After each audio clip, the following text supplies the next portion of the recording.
Bonjour à tous et bienvenue dans le live TV Finance. C'est parti pour une heure d'actualité financière et d'actualité des entreprises en direct sur TV Finance et Boursorama. Aujourd'hui, vendredi 26 juillet, on regarde tout de suite le programme de cette matinale.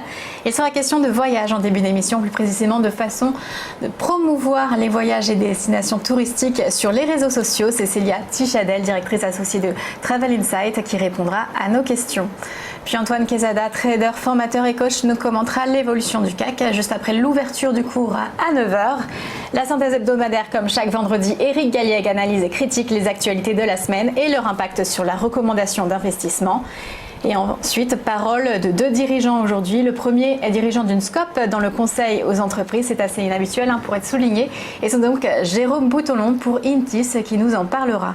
Et enfin, Théophane Couraud nous présente Fatec, la solution qui offre aux entreprises de gérer leur flotte automobile. Mais tout de suite, les informations économiques de ce début de matinée. Et la BCE, d'abord, Mario Draghi était attendu et il a donc parlé hier.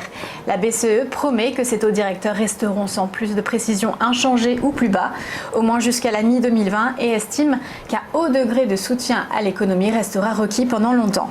Le but, c'est d'enrayer la dynamique plutôt faible de la croissance, mais les investisseurs ont surtout assimilé ce discours à une véritable déclaration de guerre à la faible inflation, ce qui laisse présager des mesures de grande ampleur en septembre. L'hypothèse d'une baisse de taux et pourquoi pas d'un nouveau programme de quantitative easing est donc avancée, même si Mario Draghi a évoqué une absence de consensus au sein du Conseil en vue d'un nouvel assouplissement monétaire, ce qui a fini par doucher le moral des investisseurs. Et c'est la douche froide pour Nissan. Dans sa première année sans Carlos Ghosn, hier ont été annoncés les résultats du premier semestre, des résultats au plus bas depuis la crise de 2008.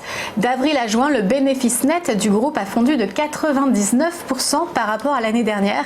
Beaucoup de véhicules ont donc été vendus à perte.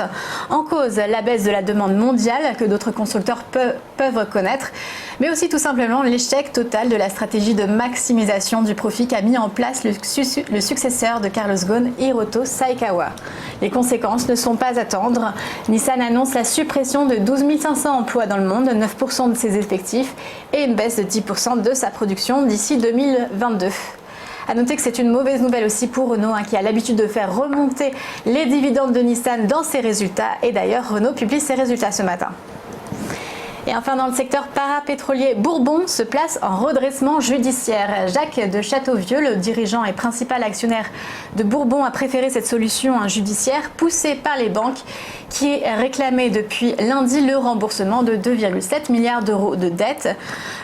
Il a choisi cette solution plutôt qu'un plan de sauvegarde refusé par le tribunal. 3 voies s'ouvrent désormais à la structure de tête de Bourbon, soit négocier un plan de continuation avec étalement de dettes sur 10 ans en accord avec les banques et le tribunal. Mais la société pourrait aussi s'orienter vers une cession d'actifs ou tout simplement une liquidation. La cotation du titre qui avait été interrompue reprend en tout cas aujourd'hui. Et du côté des marchés financiers, malgré la prise de parole de Mario Draghi, les bourses européennes sont restées sur leur faim, dans le rouge. À Paris, le CAC 40 a perdu 0,5% à 5 578 points. Le FTSE britannique a cédé 0,17% et le DAX allemand a abandonné 1,28%. Wall Street a aussi creusé ses pertes à cause de prise de profit après les records en série battus à New York et aussi le discours de la BCE. La Nasdaq abandonne 1% et le Dow Jones 0,47%. À suivre aujourd'hui tout spécialement le PIB américain et parmi les résultats d'entreprise, on notera Twitter.